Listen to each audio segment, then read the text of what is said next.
तो चलिए, hello student, कैसे हैं आप सब। आशा करता हूँ अच्छे होंगे, स्वस्थ होंगे और आप सभी की प्रैक्टिस बहुत अच्छी चल रही होगी। आप सभी ने हमारी पिछली क्लास में प्रतिलेखन अभ्यास 15 और 16 का अच्छी तरह प्रैक्टिस कर लिया होगा। साथ ही उसका अनुवाद जरूर करें ताकि आपको आपकी गलतियाँ पता चल सके। तो चलिए, इसी के साथ हम अपनी आज की क्लास शुरू करते हैं। 80 शब्द प्रति मिनट गति, रामधारी गुप्ता की किताब से प्रतिलेखन अभ्यास 17 और 18। चलिए, रेडी, स्टार्ट। उपाध्यक्ष महोदय, मैं समझता हूँ कि अब तक इस वैदेशिक नीति पर न केवल इस ओर के सदस्यों ने ही बल्कि दूसरी ओर के सदस्यों ने भी प्रधानमंत्री जी को धन्यवाद दिया है।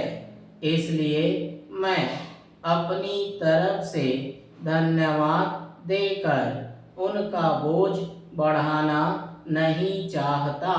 पैरा, इसमें कोई संदेह नहीं कि इस सदन के सभी सदस्य, चाहे वे किसी भी पार्टी से संबंध रखते हों, इस बात से पूरे सहमत हैं कि हमारी विदेश नीति ने संसार में हमारा सिर ऊंचा उठा दिया है। हमने पंचशील के सिद्धांत को संसार के सामने रखा है।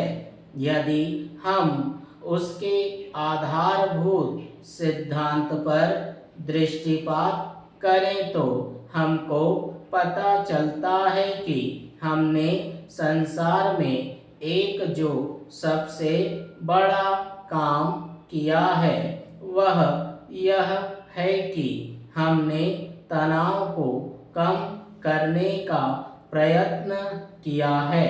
पैरा, जिस समय हमने नई नई स्वतंत्रता प्राप्त की तो हमारे सामने बहुत से प्रश्न थे।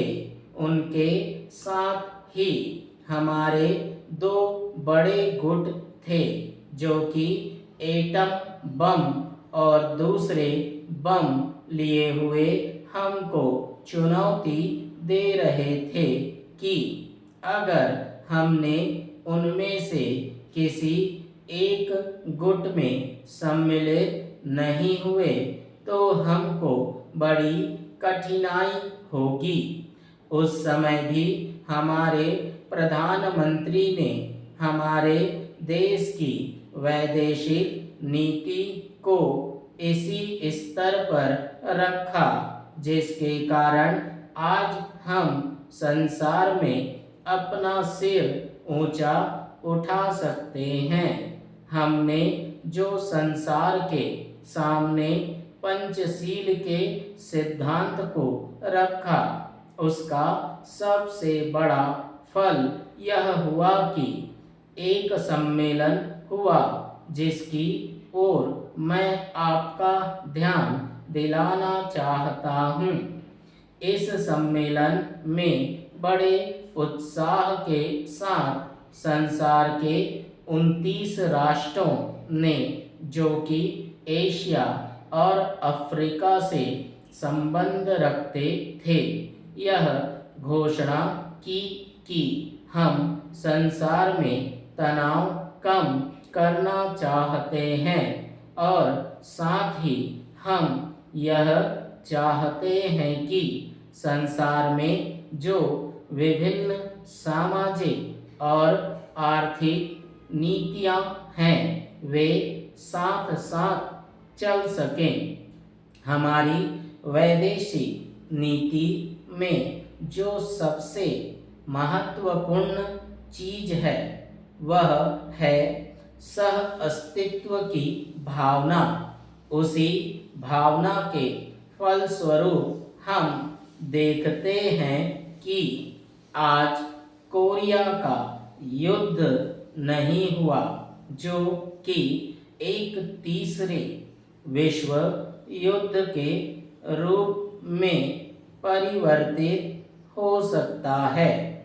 हमारी इस नीति के कारण हमारे अमेरिकी मित्र हमसे कुछ अप्रसन्न भी हो गए, लेकिन यदि हम ऐसा न करते तो आज संसार को तीसरा युद्ध देखना पड़ता। मैं बहुत ज़्यादा समय नहीं लूँगा, थोड़ा ही लूँगा। पैरा। अध्यक्ष महोदय, मैं निवेदन कर रहा था कि जब हम कोई प्रश्न उठाएं तो देखें कि हम इसमें से कहाँ तक बढ़ा सकते हैं। किसी चीज़ का मूल्य क्या हो, महंगी पड़े या सस्ती पड़े, इसको हमें विशेष नहीं देखना है। गांधी जी ने कितनी ही बार हम लोगों को यह बात समझाई कि मूल्य किसी चीज का रुपए पैसे में क्या है, यह कोई महत्व की बात नहीं है। आप जानते होंगे कि एक वस्तु जो कि हमारे देश में बहुत सस्ती मिलती है, वही वस्तु दूसरे देश में महंगी मिलती है। पैरा। इतना निवेदन करने के बाद अब मैं श्रम विभाग की जो रिपोर्ट है इसकी एक मद की ओर तुरंत आ जाता हूँ। जैसा कि पहले मैंने कहा, मैं समझता हूँ कि हमारे इस श्रम विभाग का महत्व दिन प्रतिदिन बढ़ेगा। बहुत से प्रश्न हैं जिनकी तरफ आपका ध्यान भी नहीं है। उन प्रश्नों को आपको लेना पड़ेगा। आज आपका श्रम विभाग अधिकतर औद्योगिक श्रमिकों की ओर ध्यान दे रहा है। अभी हमारे माननीय सदस्य ने जो खेतीहर मजदूरों की दशा सुधारने की ओर भी आपका ध्यान दिलाया था और बतलाया था कि आज उसकी कैसी खराब हालत हो रही है। मैं उनसे पूरी तरह सहमत हूँ। हमारी सरकार का ध्यान देहाती श्रमिकों की ओर नहीं गया है। उनकी बड़ी बुरी हालत है। आपने उनकी दशा सुधारने के लिए क्या किया है? मैं पूछना चाहता हूँ कि जो लाखों और करोड़ों आदमी देहातों में बेकार बैठे हुए हैं, उनको मजदूरी और काम दिलाने के लिए आप क्या कर रहे हैं? करीब 7 लाख आदमी नौकरियों के लिए प्रार्थी हैं, जैसा कि रिपोर्ट में लिखा है। इनके अतिरिक्त कितने ही लाखों और करोड़ों आदमी देहातों में बेकार बैठे हुए हैं और कितने ही आधी बेकारी की हालत में हैं और श्रम विभाग उन बेकारों और आधी बेकारी वालों की संख्या पता लगाने में असमर्थ है। उनकी संख्या हमको कहीं नहीं मिलती है। मेरा निवेदन यह है कि हमारे देश में बेकारी बहुत अधिक है। जितना अधिक हम बेकारी को दूर कर सकें, उतना ही अधिक हम अपने देश और समाज को सुखी बनाएंगे। इस कार्य में आपका और आपके विभाग का दायित्व बहुत अधिक है।